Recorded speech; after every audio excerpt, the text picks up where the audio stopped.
하나님 말씀, 오늘은 출애굽기 3장 13절에서 15절 말씀 가지고 함께 나눕니다. 먼저 성경 봉독합니다. 모세가 하나님께 아뢰었다. 제가 이스라엘 자손에게 가서 너희 조상의 하나님께서 나를 너희에게 보내셨다 하고 말하면 그들이 저에게 그의 이름이 무엇이냐 하고 물을 터인데 제가 그들에게 무엇이라고 대답해야 합니까? 하나님이 모세에게 대답하셨다. 나는 곧 나다. 너는 이스라엘 자손에게 이르기를 나라고 하는 분이 너를 그들에게 보냈다고 하여라. 하나님이 다시 모세에게 말씀하셨다. 너는 이스라엘 자손에게 이르기를 여호와 너희 조상의 하나님 곧 아브라함의 하나님, 이삭의 하나님, 야곱의 하나님이 나를 너희에게 보내셨다 하여라. 이것이 영원한 나의 이름이며 이것이 바로 너희가 대대로 기억할 나의 이름이다. 아멘. 이스라엘 자손들을 이집트에서 건져내라는 사명을 받은 모세는 하나님께서 나를 너희에게 보내셨다 하고 말하면 그들이 저에게 그의 이름이 무엇이냐 하고 물을 터인데 그들에게 무엇이라고 대답해야 합니까? 라고 질문합니다. 이 질문은 곧 나를 보낸 그분이 어떤 분이냐 라는 질문이기도 하지만 또한 그 질문은 그래서 그분이 우리를 향해 무엇을 해 주실 수 있는가에 대한 질문이기도 합니다. 하지만 그런 모세의 질문에 하나님은 첫째로 나는 곧 나다 라고 말씀하십니다. 개역개정 성경에서는 이 부분을 나는 스스로 있는 자라고 번역하고 있는데 이 말의 뜻은 하나님은 존재 그 자체라는 뜻입니다.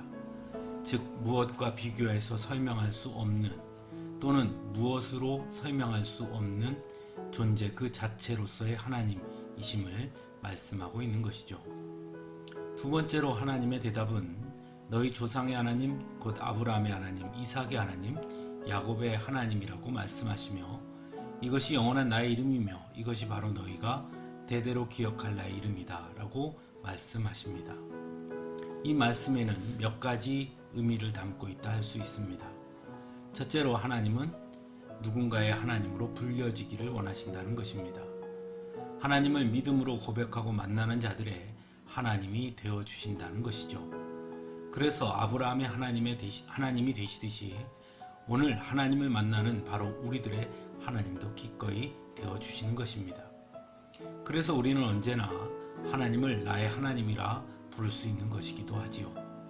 그러므로 하나님의 이름은 하나님을 어떻게 만나고 고백하느냐의 그 관계 속에서 맺어진다는 것을 알아야 하는 것입니다. 두 번째로 하나님은 약속의 하나님이심을 말씀하고 있습니다. 아브라함과의 약속을 이삭, 야곱까지 이어가시며 성취하시는 하나님, 그 하나님께서 그 약속을 지금 기억하셔서 이스라엘 자손을 이집트에서 건져내시고자 하시는 분이라고 말씀하고 있는 것입니다. 이것은 또한 일시적으로의 하나님이 아닌 하나님과 관계를 인정하는 자들에게 영원히 함께 하시는 하나님이심을 분명하게 말씀하고 있는 것입니다. 그래서 영원한 나의 하나님, 나의 이름이라고 말씀하고 있기도 합니다. 즉, 한번 하나님을 구주로 고백하는 자에게는 끝까지 그의 하나님이 되어 주신다고 말씀하고 있는 것이죠. 세 번째로는 너희가 대대로 기억할 나의 이름이다 라고 말씀하시므로 단순한 호칭으로 불리는 하나님이 아니라 하나님을 구주로 고백하는 자들의 삶 속에 역사하시며 함께 하시는 하나님으로 기억해야 한다고 말씀하고 있는 것입니다. 그래서 믿음의 사람들에게 하나님은 언제나 새로운 하나님으로 만나고 고백하며 순간순간 함께 하심을 기억할 수 있어야 하는 것입니다. 모세는 하나님의 외형적인 것에 대해 질문했다면 하나님은 모세에게 외형적인 것이 아니라 하나님의 백성들 속에서 언제나 함께 하시고 그들의 약속을 기억하시며 언제나 그들과 함께 하시며 그들을 위해 어떻게 일하시는지를 통해 스스로를 말씀하고 있는 것이죠. 때로 우리는 본질적인 것보다 비본질적인 것에 더욱 신경을 쓸 때가 있습니다.